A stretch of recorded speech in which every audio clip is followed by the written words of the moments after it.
सन 2029 तक Elon Musk और NASA मिलकर इंसानों को ज़मीन से उठाकर मार्स पर शिफ्ट कर देंगे। जैसे आज लोग ज़मीन पर ज़िंदगी बसर कर रहे हैं, कुछ ही सालों बाद वैसी ही ज़िंदगी मार्स पर भी बसर की जाएगी। मगर अब सवाल ये आता है कि मार्स पर इंसान ज़िंदा कैसे रहेंगे, क्योंकि मार्स पर ना तो ऑक्सीजन है और ना ही एटमॉस्फेयर। तो फिर आखिर मार्स को इंसानों के रहने के काबिल कैसे बनाया जाएगा? एलॉन और नासा ने एक नई इंसानी दुनिया बसाने के लिए आखिर मार्स को ही क्यों चुना? मिस्टर मस्क और नासा को इस हैरत अंगेज प्रोजेक्ट को मुकम्मल करने के लिए किन किन चैलेंजेस का सामना करना पड़ेगा और ये इन चैलेंजेस का किस तरह से हल निकाल पाएंगे, ये सब कुछ आप जानने वाले हैं आज की इस 5 मिनट साइंस की वीडियो में। नाज़रीन, एलॉन मस्क, जिसे दुनिया का ज़हीन तरीन दिमाग रखने वाला इंसान भी माना जाता है, ये वो काबिल शख्सियत हैं जिससे आने वाले कल की खबर शायद पहले से ही हो जाती है। क्योंकि एलॉन मस्क का कहना है कि आज जिस ज़मीन पर हम जिंदगी बसर कर रहे हैं वो 100 साल बाद इंसानों के रहने के बिल्कुल काबिल नहीं रहेगी। हम कह सकते हैं कि 100 साल बाद इंसान इस ज़मीन से ऐसे ही ख़त्म हो जाएंगे जैसे आज से 6 करोड़ साल पहले डायनासोर्स ख़त्म हो गए थे। लिहाजा एलॉन मस्क इस खौफ की वजह से चाहते हैं कि हम इंसानों का ज़मीन के अलावा भी कोई ठिकाना होना चाहिए जहाँ वो जाकर अपनी नई दुनिया बसा सकें। सबसे पहले तो अहम सवाल ये उठता है कि नासा और एलॉन मस्क ने आखिर मार्स को इंसानों के रहने के लिए क्यों चुना, जबकि बाकी बेशुमार सियारे भी तो थे जिन पर जिंदगी गुजारने का सोचा जा सकता था।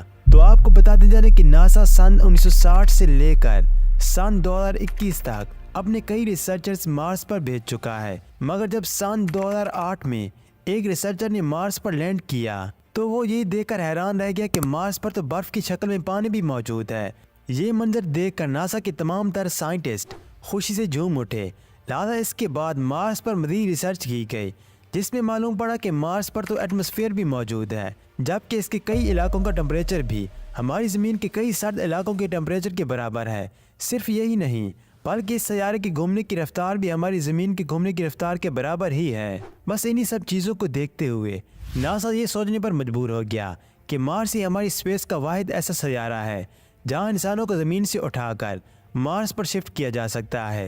ये खुशखबरी मिलने के बाद नासा ने मार्स के मुतालिक अपनी रिसर्च और भी तेज़ कर दी। जब यह खबर दुनिया के ज़हीन दिमाग रखने वाले शख्स एलॉन मस्क तक पहुंची तो उन्होंने एक ऐसा बयान जारी किया जिसने पूरी दुनिया के होश उड़ा दिए। दरअसल एलॉन मस्क ने 1 फरवरी सन 2021 को अनाउंसमेंट की कि सन 2026 तक इंसानों को मार्स पर ज़िंदगी गुजारने के लिए भेजा जाएगा।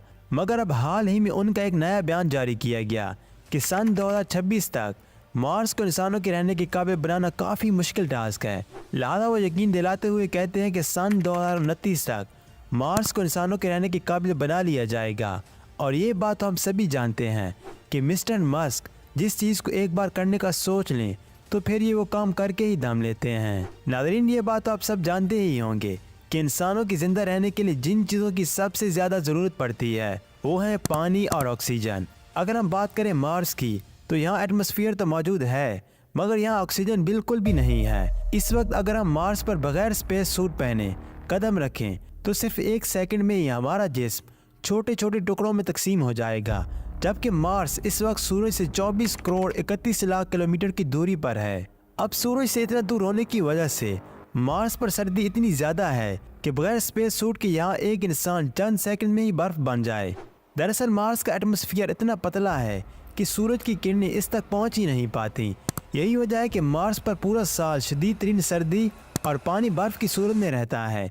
इसके अलावा हमारी ज़मीन के पास एक ख़ास ओज़ोन लेयर मौजूद है जो सूरज से आने वाली ख़तरनाक रेडिएशन से हमें महफूज रखे हुए है, जबकि मार्स के पास अपनी कोई ओज़ोन लेयर मौजूद नहीं है, जिसके बायस मार्स पर हमारी बॉडी और स्किन चंद सेकंड में ही बुरी तरह से तबाह हो सकती हैं। अब ये सब जानकर आपके दिमाग में एक सवाल तो ज़रूर आ रहा होगा कि अगर एलॉन और नासा ने इंसान को मार्स पर भेजना है तो इतनी सारी प्रॉब्लम्स को आखिर कैसे हल किया जाएगा। तो सबसे पहले बात कर लेते हैं एटमॉस्फेयर की। जैसे कि इस वक्त मार्स का एटमॉस्फेयर काफ़ी ज़्यादा पतला है। अब सबसे पहले तो मार्स के एटमॉस्फेयर को थिक बनाने के लिए यहाँ ऑक्सीजन और नाइट्रोजन को लाना होगा। दरअसल इस वक्त हमारे स्पेस में बेशुमार ऐसे पत्थर मौजूद हैं जो नाइट्रोजन और कार्बन डाइऑक्साइड से भरे पड़े हैं। लिहाजा मार्स के एटमॉस्फेयर को मोटा करने के लिए इन पत्थरों को मार्स पर गिराना होगा। अब एलॉन मस्क ऐसी रोबोटिक टेक्नोलॉजी बना रहे हैं जो स्पेस में मौजूद इन पत्थरों को मार्स पर गिराने का काम करेगी। ایک رپورٹ کے مطابق ناسا اور ماسک کو تقریباً 11,000 نائٹروجن اور کاربن ڈائی آکسائڈ سے بھرے پتھر مارس پر گرانا ہوں گے، جس سے وہاں کا ایٹماسفیئر تھک ہو جائے گا۔ اس پرابلم کے حل ہونے کے بعد دوسری پرابلم بھی خود بخود ہی حل ہو جائے گی۔ دراصل جو سورج کی کرنیں ایٹماسفیئر کے پتلا ہونے کی وجہ سے مارس پر نہیں پہنچ پا رہی تھیں، وہ بھی اب ایٹماسفیئر تھک ہونے کی وجہ سے پہنچنے لگ جائیں گی، جس سے مارس پر پہلے جو پانی برف کی شکل میں موجود تھا وہ بھی پگھل کر عام حالت میں تبدیل ہو جائے گا۔ اس کے بعد مارس پر بڑے بڑے گڑھے کھود کر ندیاں بھی بنائی جائیں گی، جس سے ہماری زمین کی طرح مارس پر بھی کچھ حصہ پانی اور کچھ حصہ خشکی جیسا دکھنے لگے گا۔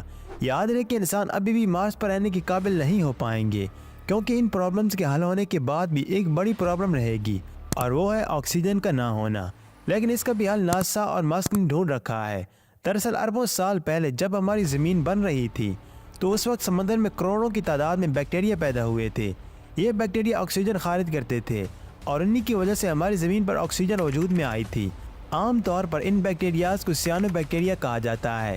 ان میں کافی بڑی تعداد میں کلوروفل پایا جاتا ہے، جس وجہ سے یہ بیکٹیریا کاربن ڈائی آکسائڈ اندر لے کر آکسیجن کو باہر نکالتا ہے۔ لہذا سائنٹسٹ کا کام صرف ان بیکٹیریاز کو سمندر سے نکال کر مارس کے پانی میں چھوڑنا ہوگا۔ پانی میں چھوڑنے کے بعد ان کی تعداد خود بخود ہی بڑھتی جائے گی اور پھر یہ اتنی آکسیجن خارج کرنے کے قابل ہو جائیں گے جس سے مارس پر آکسیجن کی کمی پوری ہو جائے گی۔ تو اس طرح ایلون مسک اور ناسا کی مارس پر انسانوں کا آباد کرنے کی سب سے بڑی پرابلم بھی حل ہو جائے گی۔ یاد رہے کہ ان تمام پرابلمز کو فیس کرنے کے لیے ناسا اور ایلون مسک کو ڈھیر سارے پیسے کی ضرورت ہوگی، اور ان پرابلمز کو حل کرنے اور ڈھیر سارا پیسہ خرچ کرنے کے بعد بھی ہم کنفرم نہیں کہہ سکتے کہ مارس انسانوں کے رہنے کے قابل بن پائے گا بھی یا نہیں۔ لیکن اگر ایلون مسک نے ناسا کی مدد سے پہلے کی طرح اپنا یہ انوکھا کارنامہ بھی کامیابی کے ساتھ ساتھ انجام دے دیا تو واقعی یہ ایک حیرت انگیز اور ناقابل یقین پروجیکٹ ہوگا، جس کے بعد ایلون مسک کے بچے کو یہ شہرت کو اور بھی 4 چاند لگ جائیں گے۔